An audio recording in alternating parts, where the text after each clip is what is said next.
భార్యాభర్తల గొడవలు ఎప్పుడు కూడా నాలుగు గోడల మధ్య ఉండాలి కానీ రోడ్డు మీదకి రాకూడదు. నిన్న కొత్తగా పెళ్ళైన జంట భార్యాభర్తలు ట్రైన్లో గొడవ పడ్డం, చివరికి వాళ్ళిద్దరు కూడా ట్రైన్లోంచి దూకేసి చనిపోవడం నిజంగా చాలా బాధ అనిపించింది. కొత్తగా పెళ్ళయింది, ప్రేమించుకున్నారు, ఇంట్లో పెద్దవాళ్ళను ఒప్పించి పెళ్లి చేసుకున్నారు.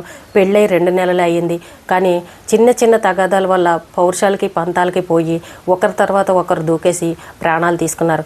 ఎప్పుడైనా సరేనండి, భార్యాభర్తల గొడవలు అనేవి ఇంట్లో ఉండి చక్కగా మాట్లాడుకుని ఒకరికొకరు అర్థం చేసుకుని మాట్లాడుకుంటేనే ఆ బంధం చక్కగా కలిసి ఉంటుంది. ఇలా రోడ్ల మీద బస్సుల్లోనూ ట్రైన్లోనూ దెబ్బలాడుకుని పరువు తీసుకుంటే ఏం ఉపయోగం చెప్పండి? ఈ రోజున ఇద్దరూ ప్రాణాలు పోగొట్టుకున్నారు అంటే వీళ్ళిద్దరూ ఎంత పిరికి వాళ్ళో దీన్ని బట్టే అర్థమవుతుంది. వాళ్ళ వయసు పెరిగింది కానీ బుద్ధి మాత్రం పెరగలేదు. ఈ ఆడవాళ్ళు కూడా కొంచెం అర్థం చేసుకోవాలి. నిన్న భర్త ఆ అమ్మాయిని ఎంత బలవంతంగా ఆపుతున్నాడో, మరి ఆ అమ్మాయి చనిపోతానని అంటుందో ఏమో తెలియదు కానీ అంత బలవంతంగా ఆపినా సరే అక్కడ ఎక్కడ కూడా ఆగట్లేదు. చుట్టూ ఉన్న వాళ్ళు చెప్పినా కూడా అమ్మాయి ఆగట్లేదు అని అంటే ఆ అమ్మాయి మైండ్ సెట్ ఎలా ఉందో చూడండి.